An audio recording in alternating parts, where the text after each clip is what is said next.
तहसील पीर महल motorway interchange पर एक इंतहाई अफसोसनाक वाक़या पेश आया और इन्होंने वहाँ पर जाकर ईमानदारी की एक ऐसी अजीम मिसाल कायम किया जो काबिल तारीफ। तकरीबन 8 बजे हमें कंट्रोल से कॉल मौसूल हुई है, तो जिसमें हमें ये बताया गया है कि गाड़ी है एक जो ट्रक के साथ बैक साइड से हिट हुई है, में 3 लोग फंसे हुए हैं। हम लोगों ने वहाँ पे रिस्पॉन्स किया है। बैक सीट वाला जो पैसेंजर था उनका वो जख्मी था, जो आगे वाले थे वो फिर गाड़ी जो थी वो चूँकि ट्रक के बिल्कुल नीचे थी सारी तकरीबन, उसमें से फिर वो अनफॉर्चुनेटली वो लोग एक्सपायर हो गए थे। उनके पास कितनी मालियत थी? बिस्मिल्लाहिर्रहमानिर्रहीम, अस्सलाम वालेकुम। पायनियर वर्ल्ड न्यूज़ से मैं हूं आपका मेज़बान सलीम रब नवाज़। नाज़रीन, इस वक्त हम मौजूद हैं तहसील पीर महल के रेस्क्यू ऑफिस में। हमारे साथ मौजूद हैं वहीद अनवर साहब जो इस ऑफिस के अफसर हैं और इनके साथ इनकी टीम मौजूद है। नाज़रीन, कल तहसील पीर महल मोटरवे इंटरचेंज पर एक इंतहाई अफसोसनाक वाक़या पेश आया, जिस वाक़े को वहीद अनवर साहब ने अपनी टीम के साथ जाकर रेस्क्यू किया और इन्होंने वहाँ पर जाकर ईमानदारी की एक ऐसी अजीम मिसाल कायम किया जो काबिल तारीफ़ है। आज हम इनके पास आए हैं, इनसे बात करते हैं कि इस वाक़े की मुकम्मल तफसील क्या है। अस्सलाम वालेकुम। वालेकुम अस्सलाम। जी सर, सबसे पहले तो आप हमारे नाज़रीन को बताएं कि इस वाक़े की मुकम्मल स्टोरी क्या है जो कल M3 मोटरवे पे हुआ है। जी, हम लोग तकरीबन 8 बजे हमें कंट्रोल से कॉल मौसूल हुई है, तो जिसमें हमें ये बताया गया है कि गाड़ी है एक जो ट्रक के साथ बैक साइड से हिट हुई है, तो उसमें 3 लोग फंसे हुए हैं जो विक्टिम है उसमें।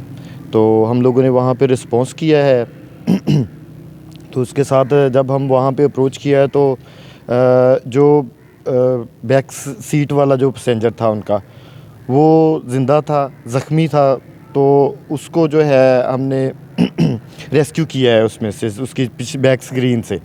तो उस जो आगे वाले थे वो फिर गाड़ी जो थी वो चूँकि ट्रक के बिल्कुल नीचे थी सारी तकरीबन 80%, तो वो आगे वाले 2 लोगों को फिर हम लोगों ने ट्रक को जैक के साथ ऊपर किया है और गाड़ी को फिर बाहर निकाला है। उसमें से फिर वो अनफॉर्चुनेटली वो लोग एक्सपायर हो गए थे, तो उनको फिर उनकी डेड बॉडीज़ जो हैं उनको हमने तहसील हॉस्पिटल जो है वहाँ पे हम लोगों ने शिफ्ट किया है। सर, जब आप को ये इतलाआत मौसूल हुई, कॉल मौसूल हुई, तो वहाँ पर क्या सूरत हाल थी?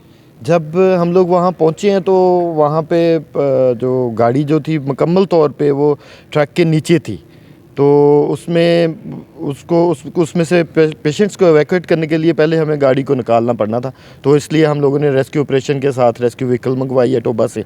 वहाँ से हम लोगों ने गाड़ी को जो है टो करके वो नीचे से निकाला है, उसके बाद हम लोगों ने विक्टिम उसमें से एवैक्यूएट किए हैं। सर, उस गाड़ी में कितने लोग सवार थे और वो गाड़ी कहाँ जा रही थी? गाड़ी में 3 लोग सवार थे जी। वो लोग कोई ताजर था जो मुल्तान से जा रहे थे लाहौर, जो ट्रैक्टर्स वगैरह का स्पेयर पार्ट लेने के लिए जा रहे थे। तो क्या कहते हैं, उनके पास कितनी मालियत थी? जी, वो लोग कोई बिज़नेस के सिलसिले में लाहौर जा रहे थे, तो उनके पास पहले हमें डैशबोर्ड से जो अमाउंट मिली है वो तकरीबन 20 लाख थी। फिर उनके पास एक बैग था, उसमें 80 लाख और थे, जो तकरीबन ये 1 करोड़ रुपया बनता है। वो जो हम लोगों ने गाड़ी में से उनके साथ उनके बाद में हमें मिला है, तो वो हम लोगों ने जो है उसको फिर मोटरवे पुलिस जो वहाँ पे मौजूद थी उनके हवाले किया है। सर, एक तरफ आपकी पर मंथ की सैलरी है और दूसरी तरफ 1 करोड़ है और साथ जिनके वो पैसे हैं वो फौत हो चुके हैं, तो आपके दिल में नहीं आया कि यार इन पैसों में से कुछ हम रख लेते हैं? नहीं जी, अल्हम्दुलिल्लाह हमारा जो अदारा है उसकी एक शानदार मिसाल है कि हम लोगों की जान और माल की हिफाजत करते हैं। तो जान बचाना तो हमारे लिए है ही है, हम उनकी माल की भी हिफाजत करते हैं। और हमारे सेक्रेटरी साहब जनाब डॉक्टर रिजवान नसीर साहब की डायरेक्शंस हैं, मियाँ फराज मुनीर साहब हैं हमारे district emergency officer Toba Tek Singh, उनकी डायरेक्शंस हैं। वो हम लोग लड़कों को मोटिवेट रखते हैं। हम लोग इस बात पे हमारा यकीन है कि रब ताला की ज़ात जो हलाल रिज़्क हमें देती है उसमें ही बरकत है। वो जो इसके पैसे थे वो तो शायद उसके भी काम नहीं आए, वो तो हमारे क्या काम आते। इसलिए हमने वो जैसे थे वो मोटरवे पुलिस के हवाले किए और बाद में वो मुल्तान से उनके लवाहिकीन ने वसूल कर लिए थे। जी सर, जो साजो सामान था आपने उनके जो लवाहिकीन है उनको वापस कर दिया है? जी जी बिल्कुल, हमने मोटरवे पुलिस के हवाले किया। फिर बाद में रजाना में मोटरवे पुलिस का ऑफिस है, वहाँ से वो मुल्तान से वो आकर ले गए हैं सामान उनका। सर, आए दिन इस तरह के जो वाक़यात होते रहते हैं, तो क्या कहते हैं आप लोग ख़ुद को किस तरह से मोटिवेट करते हैं कि जब कुछ आपको मौसूल होता है तो आप लवाहिकीन को वापस कर देते हैं?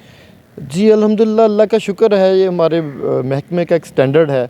تو اس لحاظ سے ہمیں لڑکوں کو بھی وقتاً فوقتاً ہم لوگ موٹیویٹ کرتے ہیں. خود بھی اللہ تعالیٰ کا شکر ہے, اللہ تعالیٰ نے ایمان اس طرح سے دیا ہوا ہے کہ ہم لوگوں کا یقین ہے اس بات پہ کہ حلال رزق میں ہی برکت ہے. سر آپ کو پاکستانی قوم کی طرف سے, پائنیئر ورلڈ نیوز کی ٹیم کی طرف سے, دونوں ہاتھوں سے سر سلام ہے. شکریہ جی, تھینک یو, جزاک اللہ.